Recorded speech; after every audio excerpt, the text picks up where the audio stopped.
ಔಷಧಿ ಜೀವನದ ಪ್ರತಿ ಹೆಜ್ಜೆಯಲ್ಲೂ ಮಾನಸಿಕ, ದೈಹಿಕ, ಸಾಮಾಜಿಕ, ಆಧ್ಯಾತ್ಮಿಕ ಆರೋಗ್ಯ ಎಲ್ಲರಿಗೂ ಅವಶ್ಯಕತೆ. ಮತ್ತೆ ಜೀವನದ ಮಾರ್ಗದಲ್ಲಿ ಆರೋಗ್ಯದ ಅವಶ್ಯಕತೆ ಏನು ಅನ್ನೋದರ ಬಗ್ಗೆ ಇವತ್ತು ನಾವು ತಿಳ್ಕೊಳ್ಳೋಣ. ಆರೋಗ್ಯ ಅನ್ನುವ ಶಬ್ದವನ್ನ ನಮ್ಮ ಕಿವಿಗೆ ಬಿದ್ದ ತಕ್ಷಣ ನಮ್ಮ ಮನಸ್ಸು ದೈಹಿಕ ಆರೋಗ್ಯದ ಬಗ್ಗೆ ಯೋಚನೆ ಮಾಡುತ್ತೆ. ಆದರೆ ಜೀವನದ ಆರೋಗ್ಯದ ಸೂತ್ರಗಳು ಅನೇಕ. ದೈಹಿಕ ಆರೋಗ್ಯನೇ ಜೀವನದ ಮೂಲ ಅಲ್ಲ, ಲಕ್ಷ್ಯ ಅಲ್ಲ. ದೈಹಿಕವಾಗಿ ನಾನು ಆರೋಗ್ಯವಾಗಿದ್ದೀನಿ, ಮಾನಸಿಕವಾಗಿ ಅನೇಕ ಚಿಂತೆಗಳು, ಕುಂದುಕೊರತೆಗಳಲ್ಲಿ ಮನೆಯ ಅನೇಕ ಚಿಂತನೆಗಳು, ಅನೇಕರ ಚಿಂತನೆಗಳು, ಚಿಂತೆ ನನ್ನನ್ನು ಕಾಡಿಸ್ತಿದ್ದಾಗ ನನ್ನ ಮಾನಸಿಕ ಒತ್ತಡ ದೈಹಿಕ ಆರೋಗ್ಯವನ್ನು ಕೆಡಿಸುತ್ತೆ ಅಲ್ವಾ. ಅನೇಕರಿಗೆ ನಾವು ನೋಡ್ತಿರ್ತೀವಿ, ಫಿಸಿಕಲಿ ಚೆನ್ನಾಗಿರ್ತಾರೆ, ಮಕ್ಕಳ ಕೊರತೆಯಲ್ಲಿ ಅನಾರೋಗ್ಯವನ್ನ ತಂದು ತಾವು ಒಂದು ಮೂಲೆಯಲ್ಲಿ ಕೂತಿರ್ತಾರೆ. ಆದರೆ ಜೀವನದ ಆರೋಗ್ಯದ ಸೂತ್ರ ನಮ್ಮ ಕೈಯಲ್ಲಿದೆ, ನಮ್ಮ ವಿಚಾರ ಮಾಡುವ ಮಾರ್ಗದಲ್ಲಿದೆ. ಅನೇಕ ಪ್ರಕಾರದ ಆರೋಗ್ಯವನ್ನ ಕಾಪಾಡ್ಕೋಬೇಕು ಅಂದ್ರೆ ಅದರ ಸೂತ್ರವನ್ನ ನಾವು ತಿಳ್ಕೋಬೇಕಾಗಿದೆ. ನಡೀರಿ ಇವತ್ತು ಅದರ ಸೂತ್ರವನ್ನ ತಿಳ್ಕೊಳ್ಳೋಣ. ಜೀವನದ ಮೊಟ್ಟ ಮೊದಲನೇ ಆರೋಗ್ಯ ಆಂತರಿಕ ಆರೋಗ್ಯ.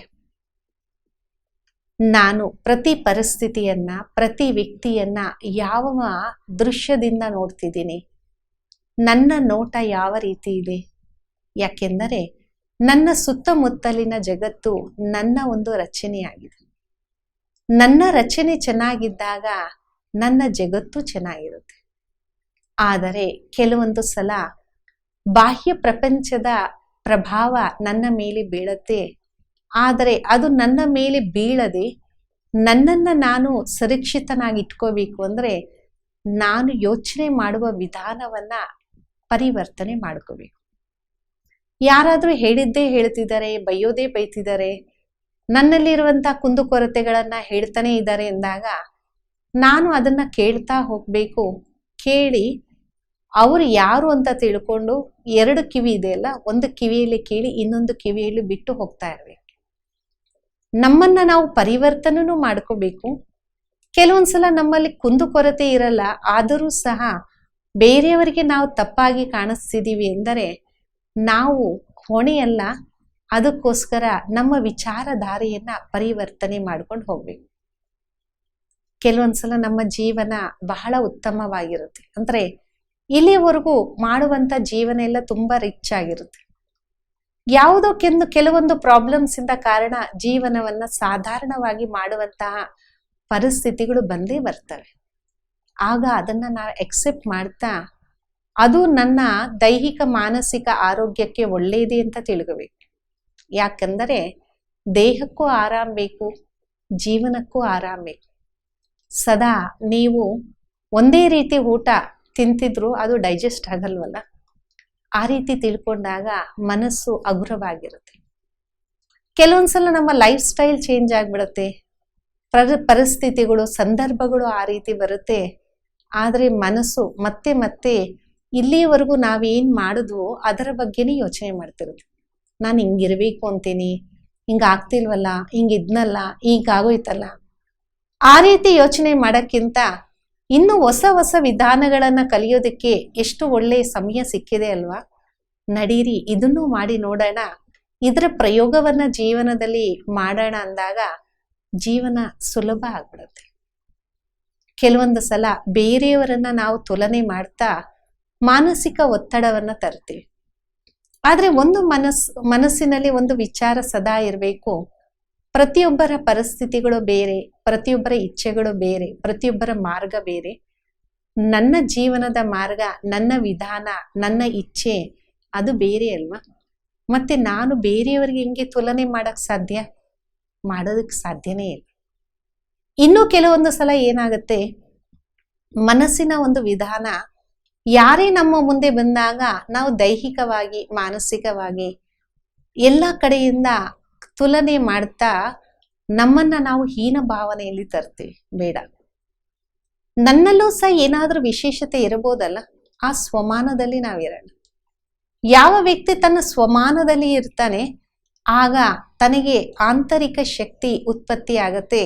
ಅದಕ್ಕೆ ಆಂತರಿಕ ಶಕ್ತಿಗಳಿಂದ ತನ್ನ ಜೀವನದಲ್ಲಿ ಯಾವತ್ತೂ ಸಹ ಬೇರೆಯವರ ಜೊತೆ ತುಲನೆ ಮಾಡಲ್ಲ. ಅಂದ್ರೆ ಸ್ವಮಾನ ಅನ್ನೋದು ತನ್ನ ಮನಸ್ಸನ್ನು ಸ್ಥಿರ ಮಾಡುತ್ತೆ. ಹೋಲಿಕೆಯಿಂದ, ಹೀನ ಭಾವನತೆಯಿಂದ ಮತ್ತೆ ತನ್ನನ್ನ ತಾನು ಕೆಳಗಡೆ ಬೀಳಿಸುವಂತಹ ವಿಧಾನದಿಂದ ಮುಕ್ತನಾಗ್ಬಿಡ್ತಾನೆ. ಅಂದರೆ ಸಂಪೂರ್ಣ ಆರೋಗ್ಯ ಅಂದರೆ ಮಾನಸಿಕ ಆರೋಗ್ಯ. ಮಾನಸಿಕ ಆರೋಗ್ಯದಿಂದಲೇ ನಾವು ಸಾಮಾಜಿಕ ಆರೋಗ್ಯವನ್ನ ತರಬಹುದು. ನಿಮ್ಮ ಸ್ವಮಾನದಲ್ಲಿ ನೀವಿದ್ದಾಗ ಬೇರೆಯವರಿಗೂ ಗೌರವ ಕೊಡ್ತೀರಾ, ನೀವು ನಿಮ್ಮ ಗೌರವದಲ್ಲಿ ಇರ್ತೀರ. ಯಾವುದೋ ಸ್ಥೂಲ ವಸ್ತು ಇನ್ನೊಬ್ಬರ ಹತ್ರ ಜಾಸ್ತಿ ಇರಬಹುದು, ತಪ್ಪೇನಿಲ್ಲ. ಅದಷ್ಟಕ್ಕೆ ನಾನು ಚಿಕ್ಕವನೇನಲ್ವಲ್ಲ. ನನ್ನ ಹತ್ರ ಯಾವುದೋ ಒಂದು ವಸ್ತು ಜಾಸ್ತಿ ಇರಬಹುದು, ವಿದ್ಯೆ ಜಾಸ್ತಿ ಇರಬಹುದು, ಇನ್ನೊಬ್ಬರ ಹತ್ರ ಗುಣ ಜಾಸ್ತಿ ಇರ್ಬೋದಲ್ವ. ಅಷ್ಟಕ್ಕೆ ಅವರು ಚಿಕ್ಕವರೇನಲ್ವಲ್ಲ. ಅಂದರೆ ಎಲ್ಲರನ್ನ ಸಮಾನ ದೃಷ್ಟಿಯಲ್ಲ ನೋಡುವಂತಹ ಭಾವನೆ ನಮ್ಮನ್ನ ಆ ಸಂಪೂರ್ಣ ಆರೋಗ್ಯದ ಕಡೆಗೆ ತರುತ್ತೆ. ಮನಸ್ಸನ್ನು ಸದಾ ನಿರ್ಮಲವಾಗಿ ಇಟ್ಕೋಬೇಕು, ಮನಸ್ಸನ್ನು ಸ್ವಚ್ಛವಾಗಿ ಇಟ್ಕೋಬೇಕು, ಮನಸ್ಸಿನ ವಿಚಾರಗಳನ್ನ ಸಕಾರಾತ್ಮಕವಾಗಿ ಇಟ್ಕೋಬೇಕು. ಆಗ ದೈಹಿಕ ಆರೋಗ್ಯನೂ ಸುಂದರ ಆಗತ್ತೆ, ಸಾಮಾಜಿಕ ಆರೋಗ್ಯನೂ ಸುಂದರ ಆಗತ್ತೆ. ಯಾಕೆಂದರೆ ನನ್ನಿಂದಲೇ ಸಮಾಜ ಆಗತ್ತೆ, ನನ್ನ ಸಮಾಜವನ್ನ ನಿರ್ಮಾಣ ಮಾಡೋದಕ್ಕೆ ನಾನೇ ಕಾರಣ ಆಗ್ತೀನಿ.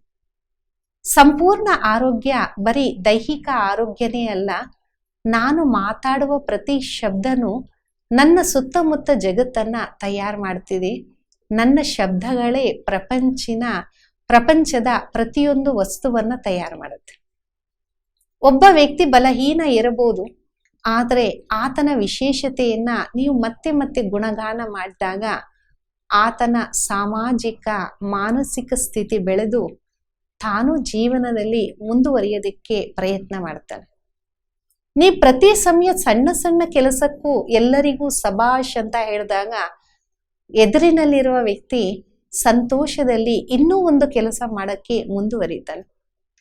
ಬೇರೆಯವರು ಸಣ್ಣ ಕೆಲಸ ಮಾಡಿದ್ರು ನೀವು ತುಂಬಾ ಚೆನ್ನಾಗಿ ಮಾಡಿದ್ದೀರಾ ಅಂತ ಹೊಗಳ್ತಿದ್ದಾಗ ಆ ವ್ಯಕ್ತಿಯಲ್ಲಿ ಸ್ಫೂರ್ತಿ, ಉಮಂಗ, ಉತ್ಸಾಹವನ್ನ ನಾವು ತುಂಬ್ತಿರ್ತೀವಿ. ನಮ್ಮ ಸಣ್ಣ ಸಣ್ಣ ಶಬ್ದಗಳಿಂದಲೇ ಜಗತ್ತನ್ನ ಮುಂದುವರಿಸೋದಕ್ಕೆ ಆಧಾರ ಆಗುತ್ತೆ. ನಮ್ಮ ವಿಚಾರ ಶೈಲಿ ಬೇರೆಯವರ ಮಾನಸಿಕ ಶಕ್ತಿಯನ್ನ ದೃಢತ್ವವಾಗಿ ಮಾಡುತ್ತೆ. ನಿಮ್ಮ ಮಗುವಿನಲ್ಲಿ ದೈಹಿಕ ಶಕ್ತಿ ಇಲ್ಲದೆ ಇರಬಹುದು, ಆದರೆ ನಿಮ್ಮ ಮನಸ್ಸಿನ ಸಂಕಲ್ಪ ಆ ಮಗುವಿನ ದೈಹಿಕ ಶಕ್ತಿಯನ್ನ ಬೆಳೆಸುತ್ತೆ. ಅಂದರೆ ನಮ್ಮ 4 ಪ್ರಕಾರದ ಆರೋಗ್ಯ, ಮಾನಸಿಕ, ದೈಹಿಕ, ಸಾಮಾಜಿಕ ಮತ್ತೆ ಆಧ್ಯಾತ್ಮಿಕ, ಈ 4 ಆರೋಗ್ಯ ಜೀವನವನ್ನ ಎಲ್ಲಾ ಕಡೆ ಶ್ರೇಷ್ಠ ಮಾಡುತ್ತೆ. ಎಲ್ಲಿ ಈ 4 ಪ್ರಕಾರದ ಆರೋಗ್ಯ ಇರುತ್ತೆ, ಅಲ್ಲಿ ಜೀವನದಲ್ಲಿ ಸಕಾರಾತ್ಮಕತೆ, ಪ್ರಗತಿ, ಉಮಂಗ, ಉತ್ಸಾಹ, ಸಂತುಷ್ಟತೆ 4 ಕಂಡು ಬರುತ್ತೆ. ಎಲ್ಲಿ ಈ 4 ಇದೆ, ಅಲ್ಲಿ ಸಫಲತೆ. ಅಂದ್ರೆ ಸಂಪೂರ್ಣ ಆರೋಗ್ಯ ಸಂಪೂರ್ಣ ಸಫಲತೆಗೆ ಆಧಾರ. ಸಂಪೂರ್ಣ ಸಫಲತೆಯನ್ನ ಪಡೆಯಬೇಕು ಅಂದ್ರೆ ಇವೆಲ್ಲವನ್ನ ಜೀವನದ ನಮ್ಮ ಆಧಾರವಾಗಿ ಮಾಡ್ಕೋಬೇಕು. ನಾವು ದೃಷ್ಟಿಕೋನವನ್ನ ಉನ್ನತವಾಗಿ ಇಟ್ಕೋಬೇಕು.